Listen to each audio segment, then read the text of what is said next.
Hindi ngayon, kailan? At kung ngayong araw mo'y lumipas na, nakuha mo pa kayang siya'y paglingkuran. He is the best time to make responsible decision. Ha? Kailan ka maglilingkod sa Panginoon pagka wala ka ng lakas at hindi mo maibigay yung lakas mo sa Panginoon ngayon? Ha? Kailan pa? Tell me. If not today, kailan? Then when? When will you going to serve the Lord? Ha? Alright. Tayo po ay magbasa ng Bible. Acts chapter 13. As we stand together, please. Huwag kayong mag-alala, pipilitin ko pong paiksiin.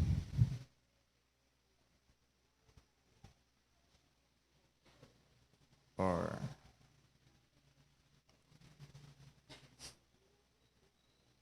Acts chapter 13, from starting in verse 4 down to verse number 12.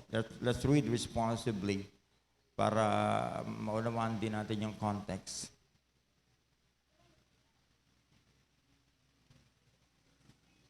So para hindi ko man siya mabalikan mamaya, at least alam niyo na yung context, the story, the whole story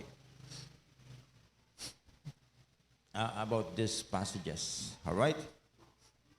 Acts chapter 13, starting in verse 4 to verse 12. So they, being sent forth by the Holy Ghost, departed unto Seleucia, and from thence they sailed to Cyprus. And when they were at Salamis, they preached the word of God in the synagogues of the Jews. And they had also John to their minister. And when they had gone to the isles unto Paphos, they found a certain sorcerer, a false prophet, a Jew, whose name was Bar-Jesus, which was with a deputy of the country, Sergius Paulus. And I put a man who called for Barnabas and Saul, desired to hear the word of God. But Elymas, the sorcerer, pursue is his name by interpretation, withstood them, seeking to turn away the deputy from the faith. Then Saul, who also is called Paul, filled with the Holy Ghost, set his eyes on him, and said, O full of subtlety and all mischief, thou child of the devil, thou enemy of all righteousness, wilt thou not cease to pervert the right ways of the Lord? And now behold, the hand of the Lord is upon thee, and thou shalt be blind, not see in the sun for a season. And immediately there fell on him a mist in the darkness, and he went about seeking some to lead him by the hand.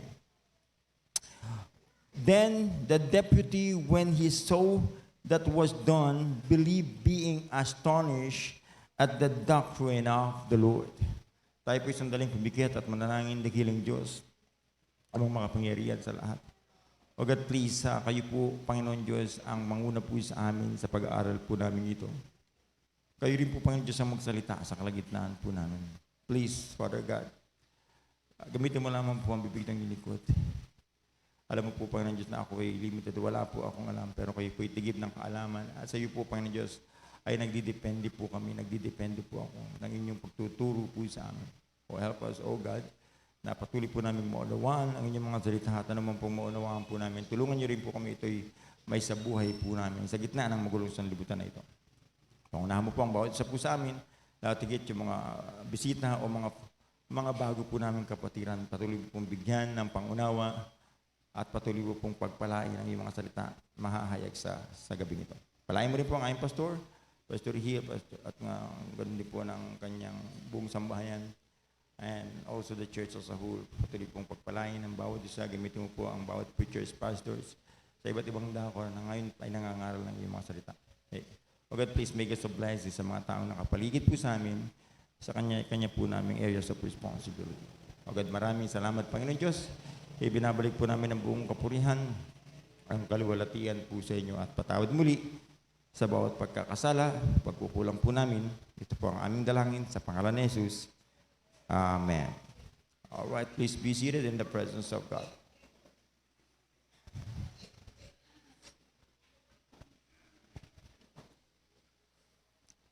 All right, yung context na binasa natin is about the first missionary journey ni Paul. No? Nung siya'y nag-mission to preach the Word of God together with Barnabas. No? At pagdating nila sa place kung saan sila nakarating, no, nung binasa natin context, ay nasumpungan nila si anong pangalan nung Bar Jesus, no? Yung sorcerer. Pag sinabi yung sorcerer, mangkukulam yan o mambabarang sa kapanahunan natin ngayon. No? And then, ganoon din, nasumpungan nila si Sergius Paulus, which ang sabi ay deputy of the country. Oh, vice president. Deputy of the country. At sila yung nagpatawag kay Paul at Barnabas because he desired to hear the word of God from Paul and Barnabas. Nakita niyo yun? Yung isang high-ranking officials during those time, no? Sa kapanahunan ng Roman Empire, nagdi-desire na makinig ng salita ng Diyos from Paul and Barnabas. Pero tignan niyo mabuti. Meron isang sorcerer ng pangalan ay Bar Jesus na nang interpret ay Elymas. Sabi diyan si Elymas, ang sabi diyan sa verse 10,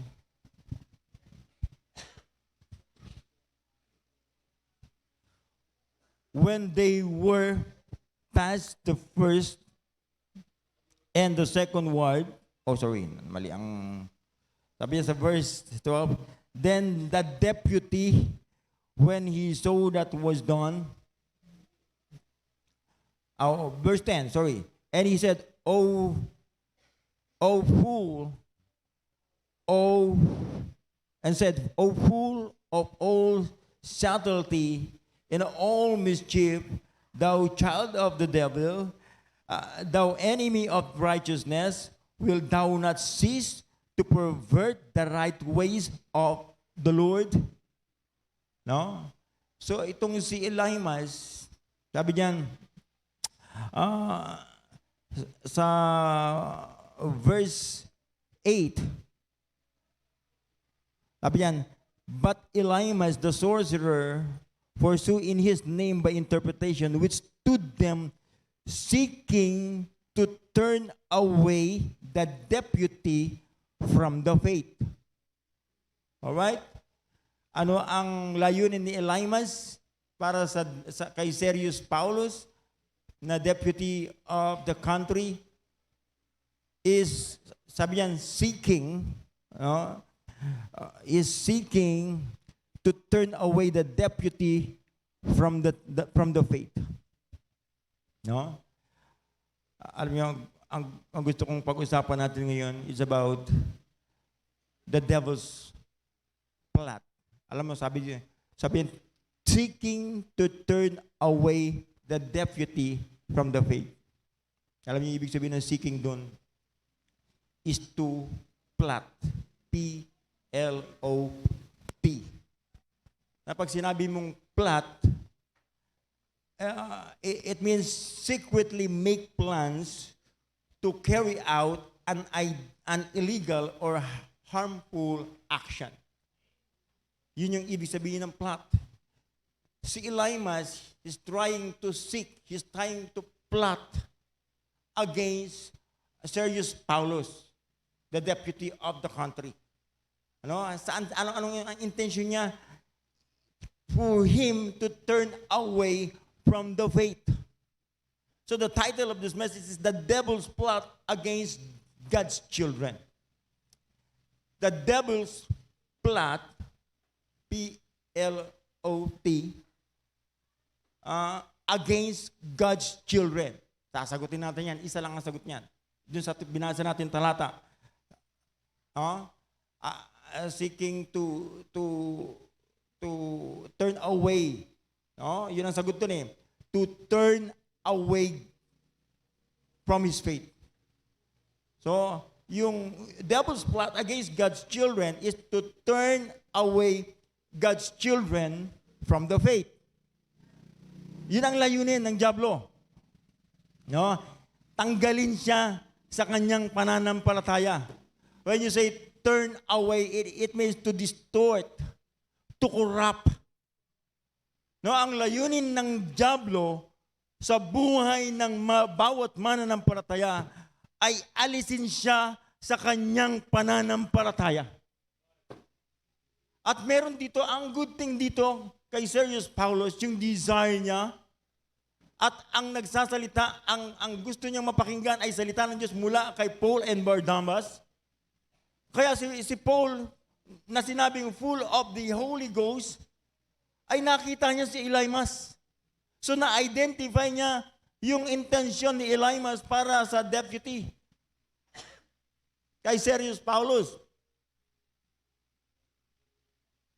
I-prevent siya sa kanyang pananampalataya. Ayaw ni Elymas na makapakinig siya ng salita ng Diyos. Gusto siyang alisin sa pananampalataya niya sa Panginoong Hesukristo. Pero ang kagandahan, nandun si Pablo na full of the Holy Ghost, na-identify niya itong sorcerer na to, si Elymas. At ang sabi niya sa verse 12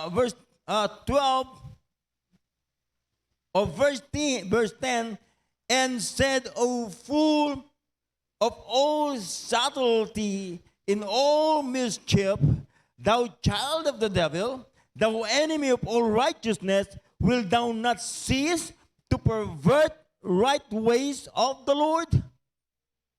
Kaya ang nangyari dito kay Elymas, nabulag. Binulag talaga siya ng Diyos sa pamamagitan ni Paul. No? Pero ito ang gusto kong makita natin sa mga talatang ito. Sabi ko nga the devil's plot against God's children. And the devil's plot against God's children is to turn God's children from the faith.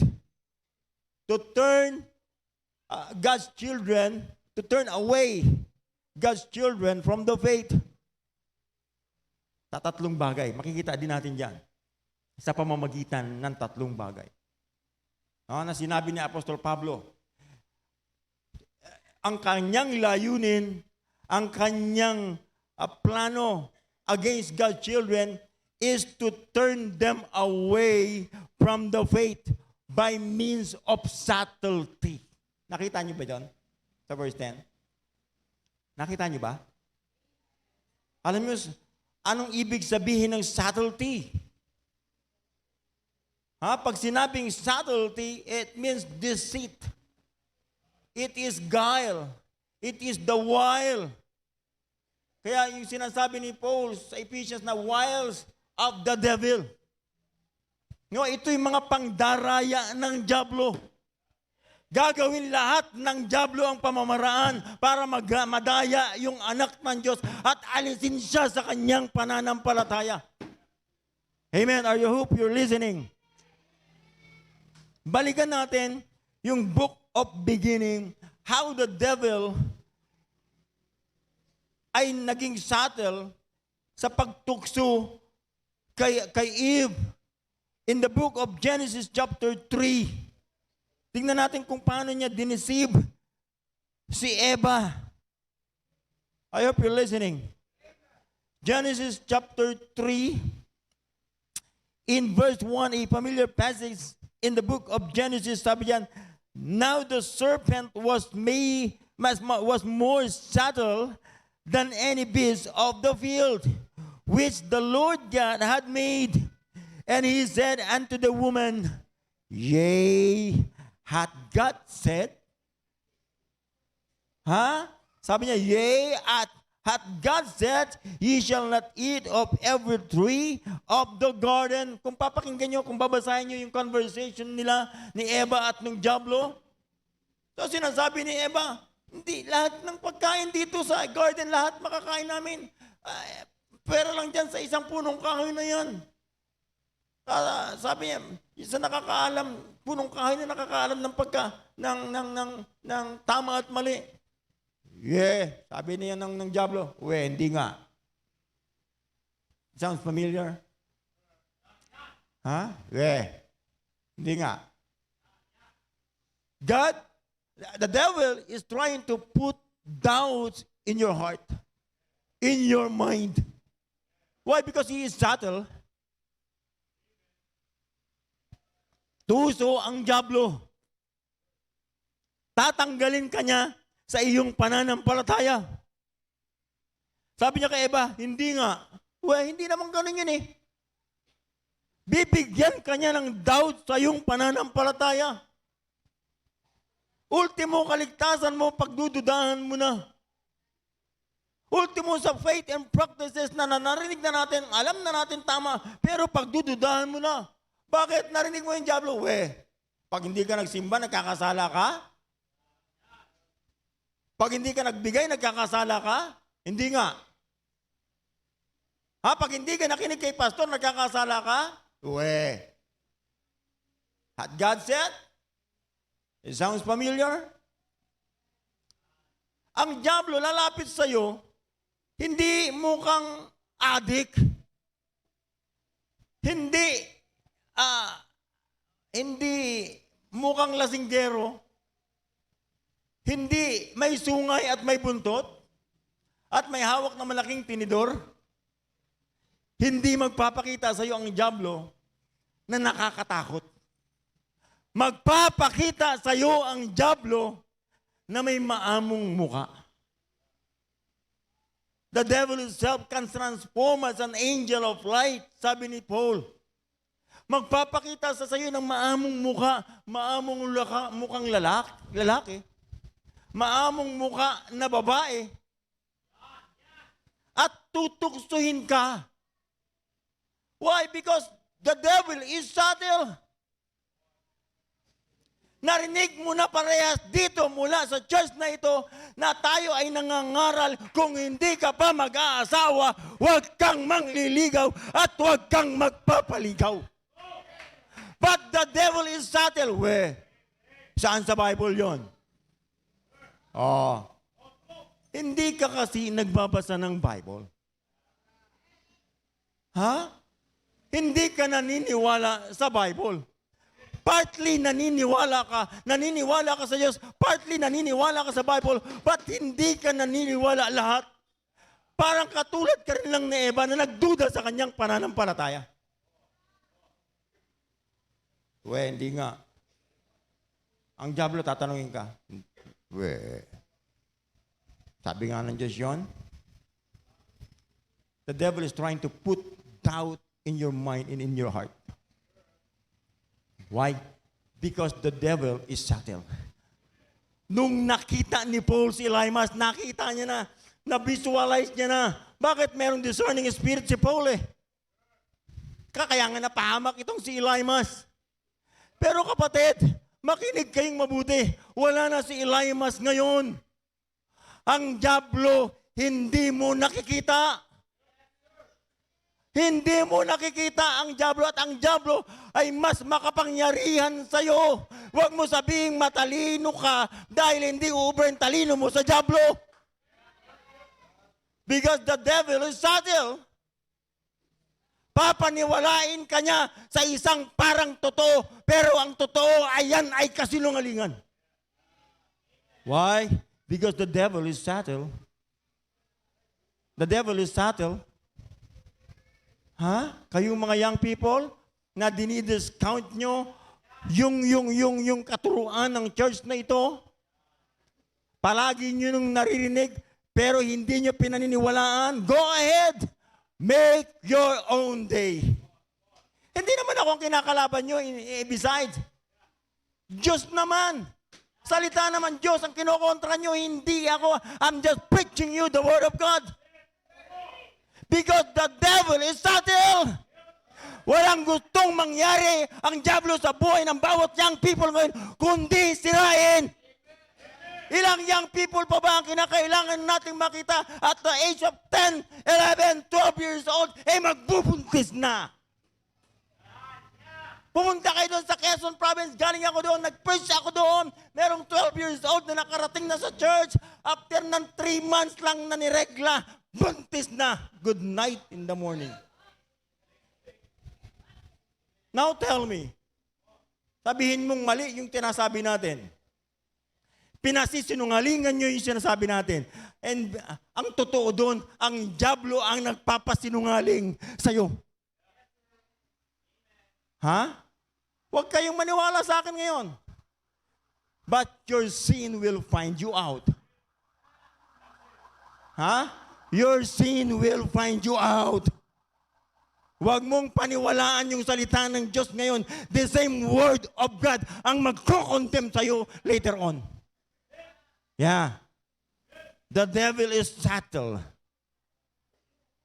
Ang layunin ng dyablo, ang layunin ni Elymas ay tanggalin si Sergius Paulus sa kanyang pananampalataya. At ang layunin ng dyablo sa iyo, anak, ay tanggalin ka sa pananampalataya. Ano ba yung commitment mo dati sa Panginoon? Sabi, Panginoon, maglilingkod ako sa Panginoon. Full-time in ministry. Nasaan ka na ngayon? Panginoon, mag-aaral ako sa Bible School. Nasaan ka na ngayon? Ang ibig mo bang sabihin, niloloko mo ang Panginoon na nagbigay sa iyo ng buhay? Nagbigay sa iyo ng kalakasan? Now tell me. Ha? Tell me. You might have a violent reaction. Go ahead. Make your day. Ha, mangangat yan tenga mo. Ano na ba naman ito? Bakit naman tuwing nandito? Ba't ganito naman palagi? Hindi mo maiiwasan. Wala ka pa dito. Gawa na itong mensahe na ito Ha? And besides, hindi lang ikaw ang young people na nangangailangan na ito. Maraming young people na nangangailangan ng salita ng Diyos. I-refuse mo man ito. Huwag mo man tanggapin ngayon. Pero mayroong mga young people na makikinabang nito kung sila ay makikinig. Ha? The devil is subtle. Ha? Tuso. Biruin mo, nangako ka na nga Pero nabinawi mo pa? Ha? Nangako ka na? Kanino ka nangako? Sa sovereign God. Sino yung sovereign God? Yung naglumikha sa'yo. Yung nagbigay sa'yo ng pamilya. Yung nagbigay sa'yo ng katalinuhan. Yung nagbigay sa'yo ng lakas. Nagbigay sa'yo ng tinatangkilik mo. Kung may pera ka man, may bigay sa'yo ng pera. It is God na may-ari ng universe na ito.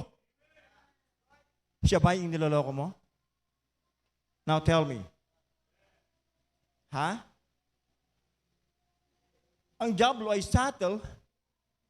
Lolokohin ka ng diablo to the max. Paniniwalain ka sa isang kasinungalingan. At pang masakit doon, paninindigan mo na lang ang isang kasinungalingan. Kaya nga na, hindi pa ba sapat yung experience ni Eva? At yung mga naunang patriarka, yung mga naunang propeta, yung mga naunang Kristiyano, mga disciples, hindi pa ba sapat para tayo ay matuto sa strategy ng diablo? Na ang diablo ay subtle, tuso. Gagawin niya lahat ng pamamaraan para ikaw ay lokohin at paniwalain sa isang kasinungalingan. Yeah.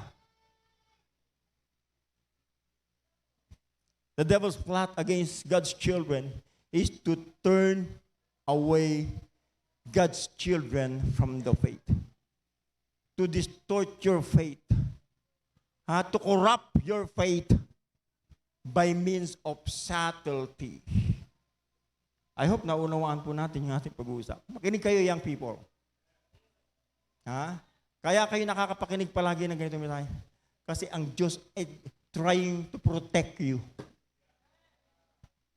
The God of this universe, ang Diyos na may-ari ng mundong ito, lumikha ng mundong ito, kasama ka, ay gusto niyang proteksyonan ka. Pero kung mas maniniwala ka kay Satanas, go ahead. Go ahead.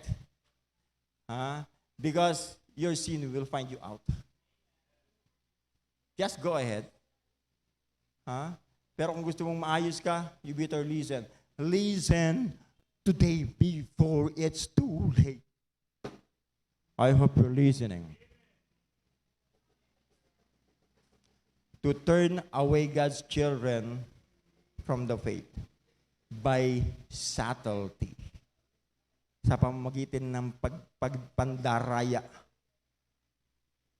Pamamagitan ng guile, wile.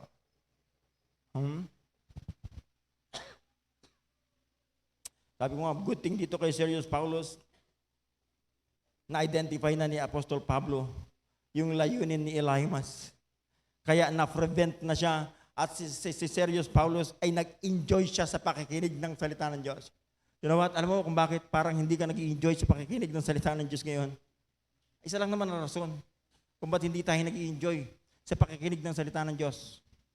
Isa lang. It is capital S-I-N.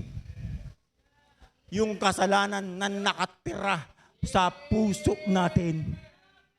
Yan lang ang magpapalungkot sa atin sa pakikinig ng salita ng Diyos. Balikan mo nung nakikinig ka. Nung nakikinig ka noon, masaya kang naglilingkod sa Panginoon. Masaya ka nagsosoul winning. Masaya ka nag-umaawit sa choir. Masaya ka umaten ng church. Pero ngayon, bakit parang nangangati yung pet mo? Parang may kigat sa puwet. Parang gusto nang tumayo eh. You know why? Because of capital S-I-N. Burnout na.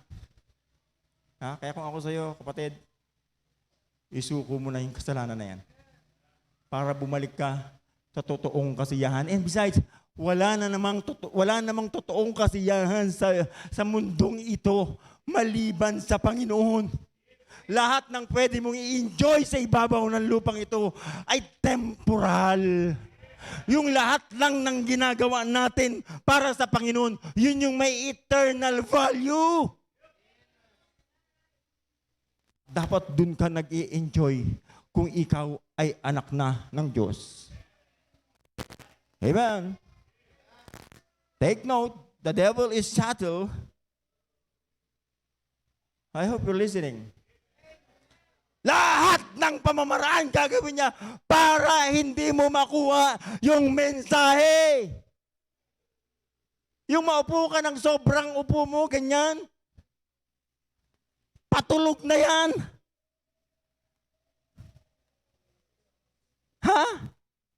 Yung parang, ano ba sinasabi ni Pastor? Kapatid, yung mag-i-enjoy lang sa salita ng Diyos ay yung walang tinatagong kasalanan sa kanyang puso't isipan. Pero pag ikaw ay nangangati ang tenga, nangangati yung puwet, hindi mo alam kung paano ka babaling. Kapatid, there's only one reason. That is S-I-N. Better repent before it's too late.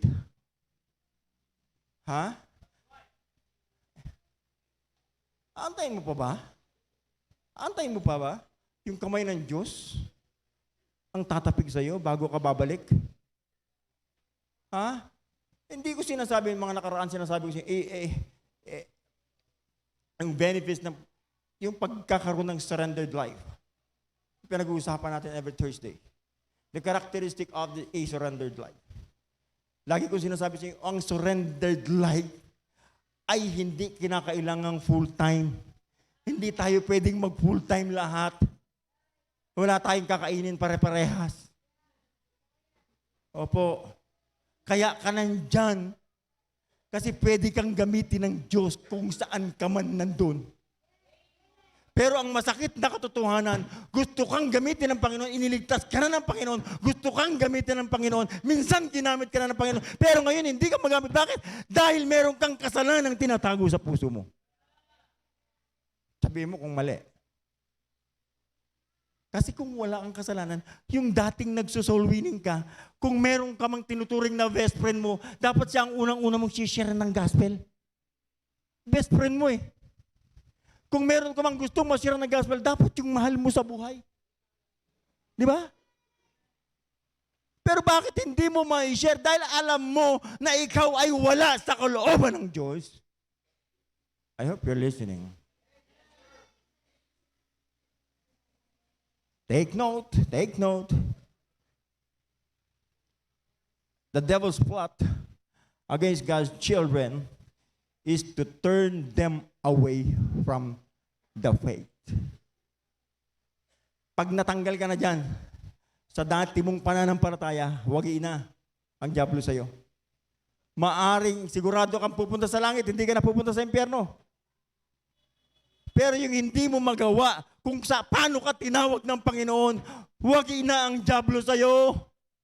Yung sirain lang yung testimony mo, wagi na ang diablo sa'yo. Hindi niya na, wala na siyang kailangang patunayan sa'yo. Ha? Yung masira yung testimony mo, tapos na siya sa'yo. Wala na siyang magagawa, hindi ka na niya kayang tanggalin sa langit at daling ka sa impyerno eh. Diyos lang ang pwedeng gumawa nun. Pero salamat sa Panginoon, may pangako ang Panginoon sa atin, once na niligtas ka, ligtas ka na magpakailan-kailanman. Yan ang biyaya sa atin ng Diyos. Pero kung hindi ka pa rin makikinig, despite ng mga naririnig mong paalala, exhortation, encouragement from the Word of God, at naging offense pa sa'yo ito para hindi ka magpatuloy, kapatid, may problema ka. Hindi mo alam kung saan ka dadalhin yung problema mo na yan. Take note, wala ni isa man sa kalagitnaan ng congregation na to na against sa'yo. Kung meron mang nag-a-against sa'yo, because dahil yun sa kasalanan, yung kasalanan ang against sila sa'yo. Walang personalan dito. Hindi pang katulad ng mundo, personalan. Dito walang pinipersonal. Dito ini-expose lang yung kasalanan. Kasi pag na-expose yung kasalanan, magliliwanag ang Diyos sa mga tao. I hope we're listening. Ang layunin ng diablo, the devil's plot against God's children is to turn them away from the faith by subtlety. And then the second thing,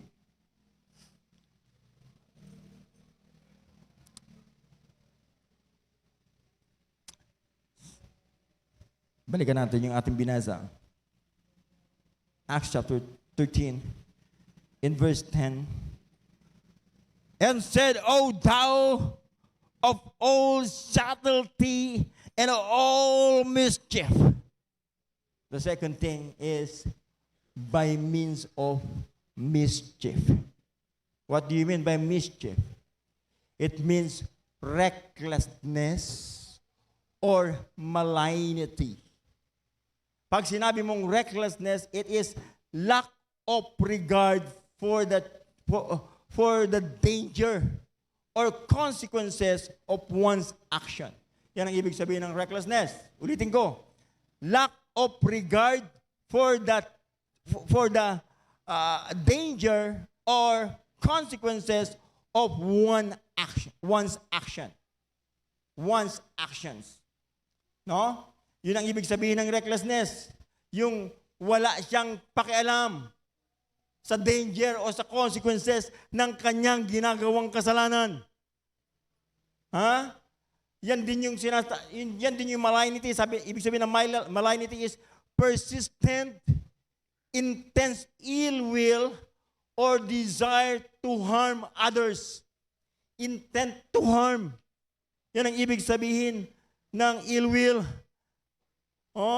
You intend to harm others. Or the quality of being very harmful or dangerous.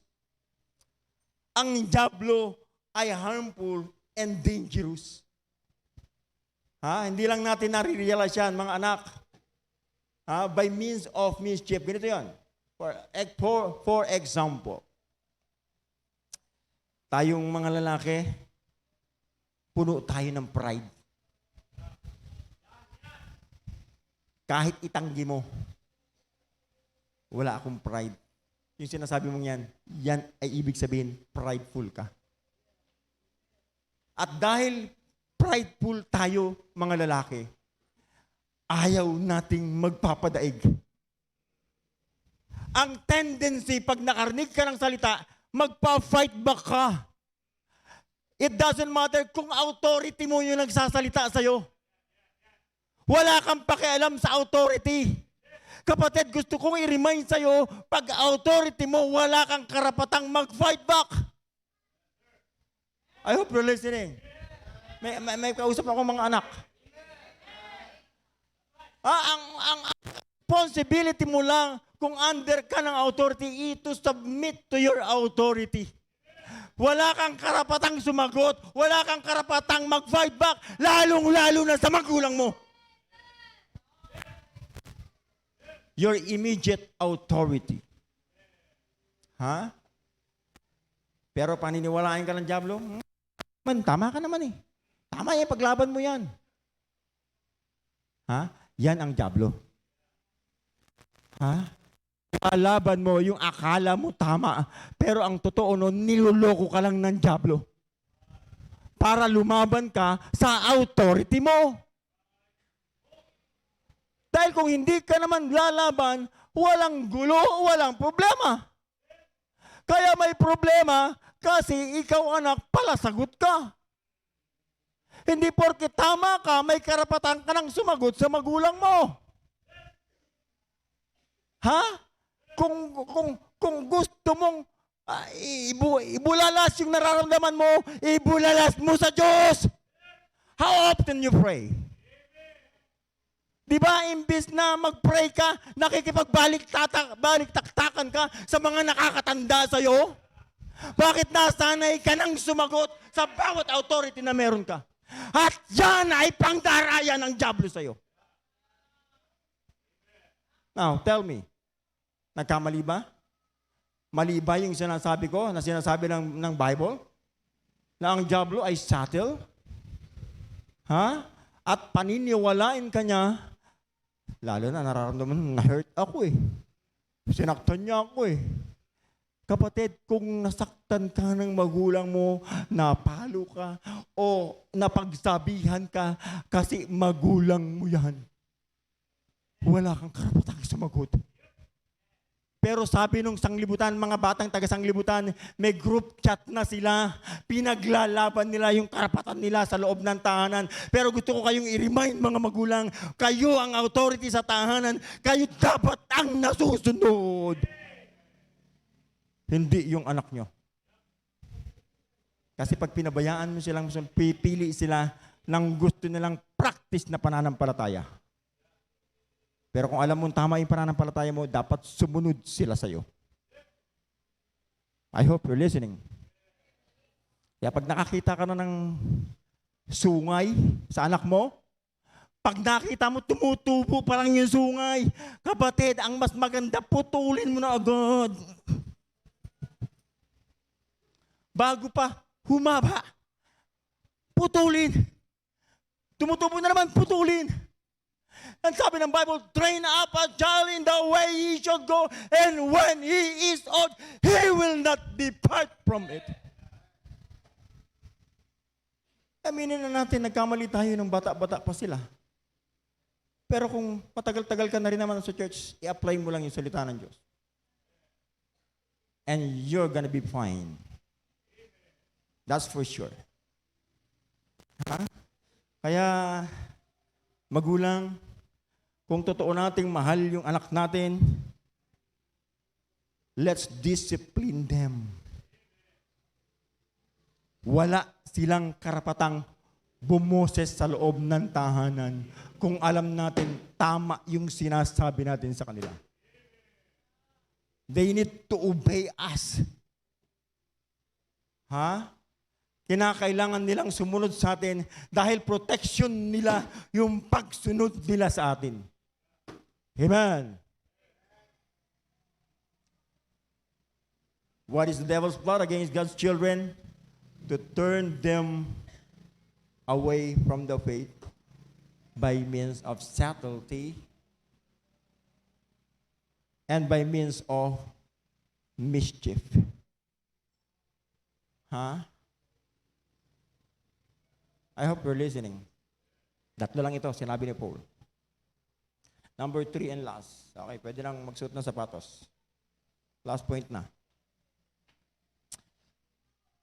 The devil's plot against God's children is to turn them away from the faith by means of subtlety, by means of mischief, and then the third one is, sabi ni Paul, and said, O fool, of all subtlety and all mischief, thou child of the devil, thou enemy of righteousness, wilt thou not cease to pervert the right ways of the Lord by means of perversion? Pag sinabing perversion, it means misinterpretation. Pag sinabing misinterpretation, it is something forming a wrong understanding. Ipi-pervert niya yung salita ng Diyos. Tama, balikan natin. Yung sinabi ng diablo kay Eva sa verse 4 ng chapter 3 in the book of Genesis. Sabi diyan ng diablo, and the serpent said unto the woman, kay Eva, ye shall not surely die. At naniwala naman si Eva, kumain. Di ba? Nakita niyo ba? Naniwala si Eva kaya kumain siya nung bunga ng punong kahoy. Ha? Naniwala siya eh. Parang ikaw din naniniwala ka. Sa perversion ng diablo. Sa salita ng Diyos, binabaliktad niya yung salita ng Diyos. Nagpo-form siya ng maling pangunawa sa isipan mo. Minimisinterpret niya yung salita ng Diyos. At tahasan niyang sinasabi, you shall not surely die. Ano nangyari kay Eva at Adan? Patay.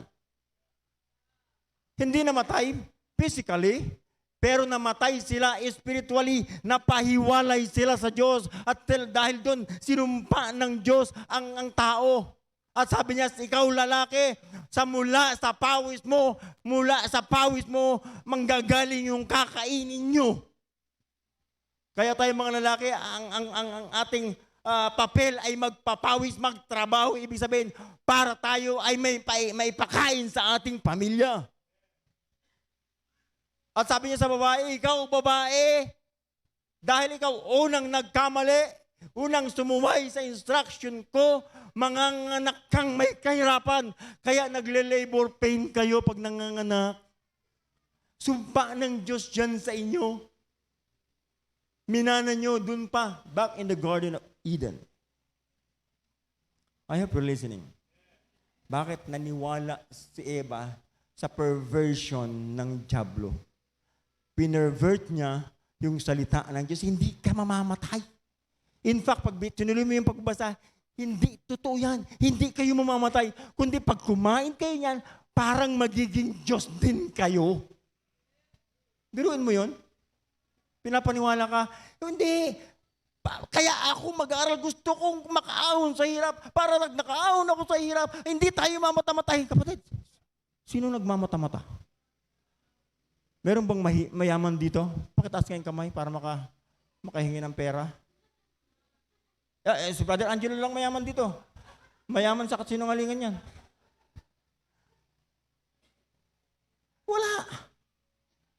Wala. Ha? Yan lang ay perversion ng diablo. Tama na minamali pa sa harapan mo. Ikaw naman na kulang. Kulang, ibig sabihin, kulang sa pangunawa. Ang sabi ng Bible, void of understanding. Oh, naniniwala ka naman. Ha? Hindi naman masamang mag-boyfriend at mag-girlfriend. Basta wag lang malalaman ni pastor. That is perversion. Di ba? Hindi naman masama na nagchat-chat tayo. Wag lang malalaman ng mga kapatiran. Hindi naman masama na kung maglalaro-laro tayo ng ML, wag lang makita. Hindi naman masama mag-TikTok tayo. Basta walang makakakita. Ha? Okay lang yung pananampalataya. Minsan na nagwe-wave din.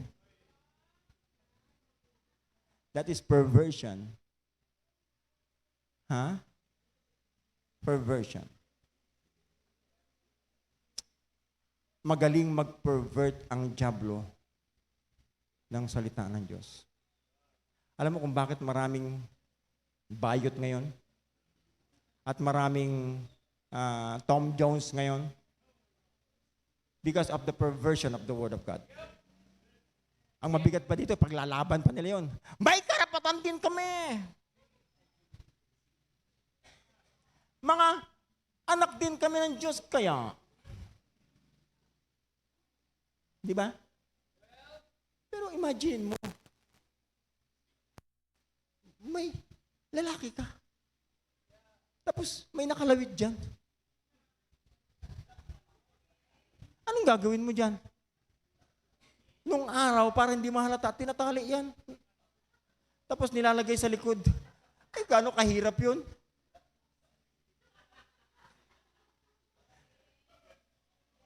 Aba, pinipervert ng dyablo yung creation ng Diyos. Lalaki at babae lang nilikha ng Diyos. Pero sasabihin nila, may karapatan kayo. Anak din kayo ng Diyos. Kapatid, yung anak ng Diyos, yung tumanggap sa Panginoong Hesukristo. Maaring tinanggap mo ang Panginoon bilang tagapagligtas, pero ayaw mo siyang maging Panginoon. Bakit ayaw mong sumunod eh? Tinanggap mo siya, pero ganun ka pa rin. Kita mo, ang pangit dito, tatanda ka na lang. Bayot ka pa rin. Nung bata ka, medyo, pag nagpakending-kending, parang bagay pa. Medyo pinaritoke mo yung pet mo.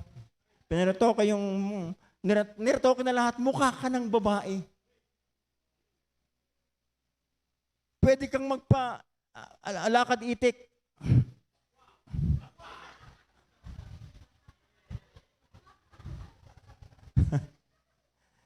Paano ngayon kung bata-bata ka pa, na-stroke ka na? Pabata ng pabata ang stroke ngayon, 20 years old, wala pang 20, na-stroke na. Paano ka nalalakad? Pag nakita niyo si Yasin maglakad dyan, nahihiya siya. Nahihiya siya, hindi mo kaya mapatayan dito. Ako, napahiya na ako, hindi ka tatawagin niya. Biruin mo, yung dating pakemdong-kem, wala na, hindi ka na makakakending. Ha? Bakit? Niloko ka ng dyablo. Pinervert niya yung salita ng Diyos. Kaya nga sinunog yung Sodom and Gomorrah. Dahil sa mga bayot. Dahil sa kasalanan ng Sodom. Karamihan doon, bayot. Pero yun, pati anghel gusto nilang patusin. Kaya sinunog ng Diyos. Ang pangit dito, may nakatakas. Nandito pa sa Pilipinas, dumami pa sila. Pero alam ko sinunog talaga, walang tetera doon eh. Wala talaga. Pero meron eh. Yeah. Somebody can testify. Meron. Why? Ang dyablo ay tuloy-tuloy sa kanyang subtlety. Tuloy-tuloy siya sa kanyang pagiging mischief. Tuloy-tuloy siya sa kanyang pagiging perversion. Babaliktarin niya lahat ng tamang sinasabi ng Diyos para ikaw, anak ng Diyos, ay mapaniwala at masira yung buhay mo, anak. I hope you're listening. Is the message is somewhat clear.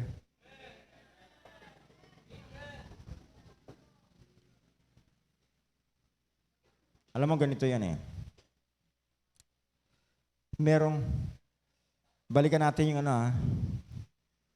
yung ibig sabihin ng recklessness at malignity. Ang sabi ng recklessness is lack of regard for danger or consequences of one's actions. Alam mo ba, yan yung sinasabi ni Solomon in the book of Proverbs chapter 22. Proverbs chapter 22.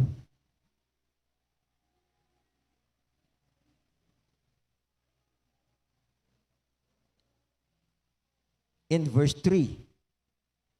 Ang sabi diyan, a prudent man foreseeth the evil and hideth himself. You should be a prudent man. Dapat ikaw ay may wisdom na kung ikaw ay anak ng Diyos. A prudent man foreseeth evil and hideth himself, but the simple pass on and are punished. Yun yung karakteristik ng simple man. No? Alam niya nang may danger, pero ibibilad niya pa rin yung kanyang sarili. Tingnan mo, chapter 27. Chapter 27 and verse 12. Sabi yan, a prudent man foreseeth evil and hideth himself, but the simple pass on and are punished. Inulit lang. Bakit inulit? Sabi ko nga sa inyo, pag inulit-ulit, mahalaga yung mensahe, dapat mag-take heed tayo. No, yung prudent man, sabi diyan, pag nakita niya ng diablo, lalapit pa lang, magtatago na siya. Pero yung simple man, alam niya nang mapapahamak siya, ibibilad niya pa yung sarili niya. Alam niya nang mapapahamak siya pag lumakad-lakad siya sa kalsada na naka-short pants, na naka-hanging blouse, na naka-spaghetti pataas, pababa. Tapos pag sinipulan, hindi na ako marunong sumipol. Magagalit ka naman.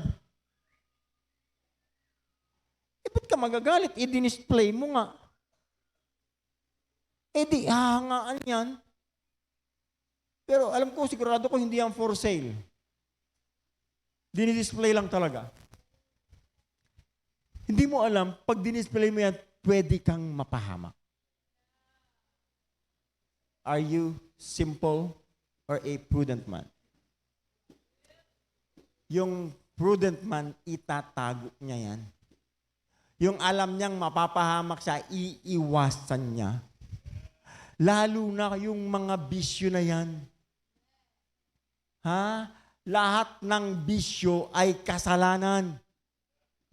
Yung prudent, iiwasan niya yan. Pero yung simple man, pre, tagay. Pre, isa lang magtatry siya at hindi niya namamalay-malayan, pinapahamak niya yung sarili niya. I hope you're listening. So what is the solution? Anong solusyon? Kung ngayon na-identifies si Elymas na sorcerer, na-identify ni Paul. Kaya napahamak na si Elymas.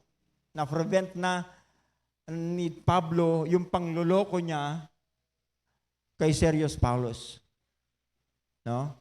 Pero tayo, hindi natin nakikita yung kaaway natin eh. Yung nakatabi mo, pero hindi mo siya nakikita.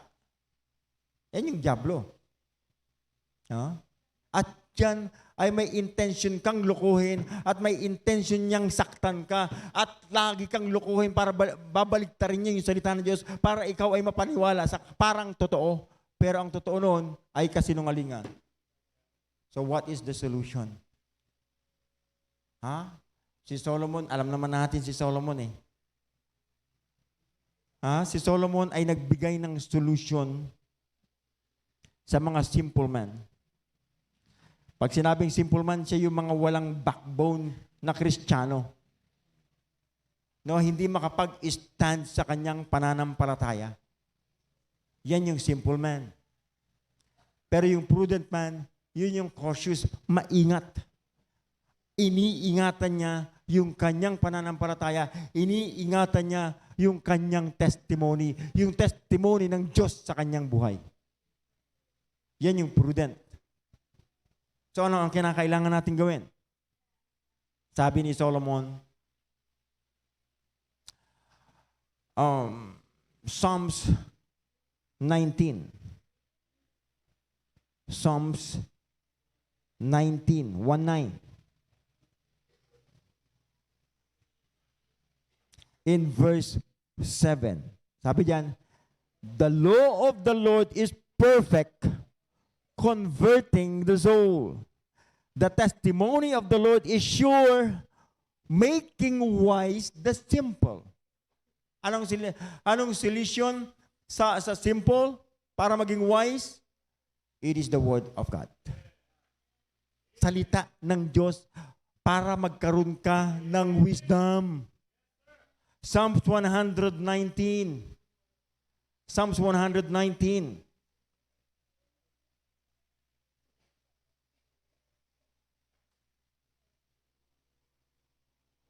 In verse 130. 130. Sabi diyan, the entrance of thy words giveth light. It giveth understanding unto the simple. It is the word of God that give us understanding. I hope you're listening. Salita lang ng Diyos ang magbibigay sa atin ng pangunawa, magbibigay sa atin ng wisdom. Kaya nga sabi ni Solomon, get wisdom. In Proverbs chapter 1, sa pasimula pa lang ni Solomon, in Proverbs chapter 1, starting in verse 2, sabi yan, to know wisdom and instruction, to perceive the words of understanding, to receive the instruction of wisdom, justice and judgment and equity, to give subtlety to the simple, to the young man, knowledge and discretion. A wise man will hear, makikinig yung taong may wisdom, and will increase in learning at siya'y lalago sa kaalaman, and a man of understanding shall attain unto wise counsel. Makikinig siya sa wisdom ng mga counselor, godly counselors. Where there is a multitude of counselors, there is safety, there is victory. Huwag mo sabihin magiging victorious ka sa tinatahak mong mundo kung hiwalay ka naman sa salita ng Diyos at wala kang napapakinggan godly counsel. I hope you're listening. Therefore, get wisdom. By all means, get understanding, sabi ni Solomon. Forget it not. Get it. No? Andito na. Andyan, sabi ko nga, yung programa natin andyan para handang magbigay sa atin ng wisdom. Pag na-miss pa natin yon, tayo na talaga may problema. Chapter 19 or chapter 14.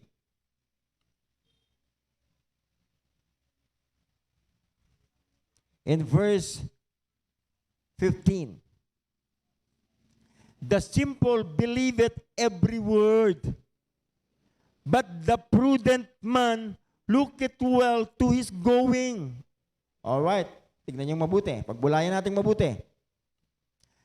Yung simple daw, naniniwala sa bawat salita. Hindi niya inaalam. Ayan ba? Oo. So tanggap lang siya ng tanggap. Hindi niya inaalam kung ito tama o totoo. Pero yung prudent, sabi diyan, but the prudent man looketh well to his going. Maingat siya sa kanyang mga pinupuntahan. Kung siya ay papunta ron, maingat siyang papunta ron, nakatingin siya sa kanyang daraanan. Looketh well sa kanyang pupuntahan. Alam niya yung direction niya na tama. Pero yung simple, hindi. Nakikinig siya, ay ganun ba? Ay oo, ganun talaga eh. Yung mga humihingi ng sympathize, nang hihingi ng sympathizer, dun siya nakikinig. Ganun ba? Ha? Kaya naman, ang bilis-bilis mag-react. Pag nakarinig ng salita, magre-react. Hindi mo na nag-iisip. Pero yung prudent man, tuloy-tuloy lang yan naglalakad kasi alam niyang maganda, tama yung nilalakaran niya. Look it well to his going. Tuwing araw ng linggo, nasa church yan. Tuwing araw ng prayer time, nagpe-pray yan. Tuwing araw na, kung araw ng pagbabasa ng Bible, nagbabasa ng Bible yan. Kung oras ng fellowship, nakikipag-fellowship yan sa anak ng Diyos. Pag panahon ng pagbibigay, nagbibigay yan. Yan yung prudent man. Pero yung simple man, ang pinaniniwalaan niya ay yung perversion na salita ng Diyos. Pervert na. Ibig sabihin, kagagawa na ng diablo yun. No? Kaya pag may nagsumbong, ganun ba? Ang bilis-bilis niyan mag-react. Hindi mo na inalam. Kaya kapatid, ganito. Makinig kayong mabuti. Hindi kasi tayo matututo. Ganito yun eh. No? Pag tayo ay may pagkakamali, siguraduhin natin na na-identify pa natin yung ating pagkakamali. Kasi pag hindi tayo lalago. Wala tayong pag-asang lumago pag hindi natin nakikita yung pagkakamali natin. Ito ang malaking mistake ng mga Kristiyano minsan, kaya nawawala. Pag siya nagkamali, alam nang nagkamali siya, ang gagawin niya, maghahanap siya ng pagkakamali ng iba. Para mag-justify yung kanyang pagkakamali. Kapatid, hindi ka lalago pagka gano'n ang attitude natin.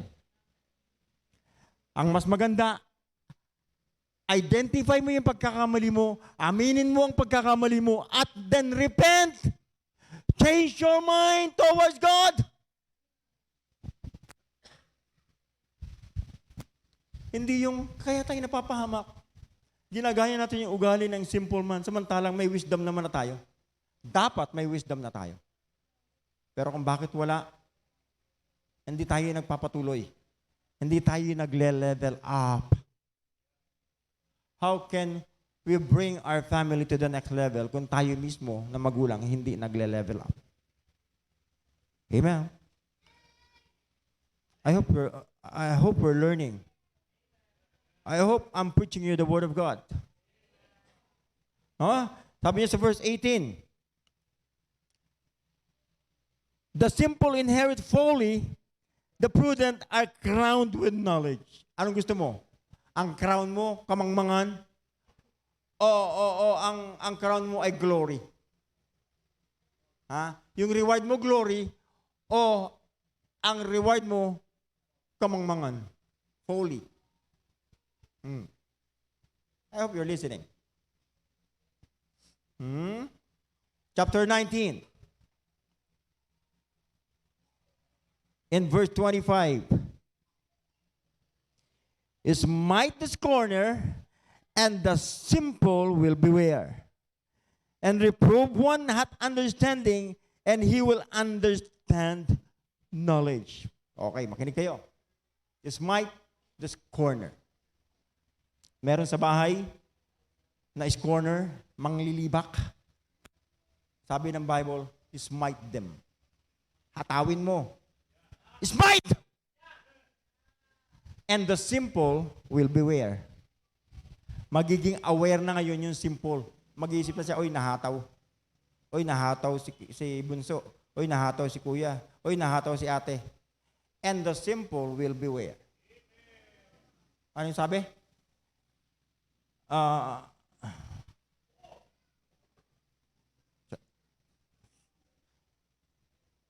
Wala na.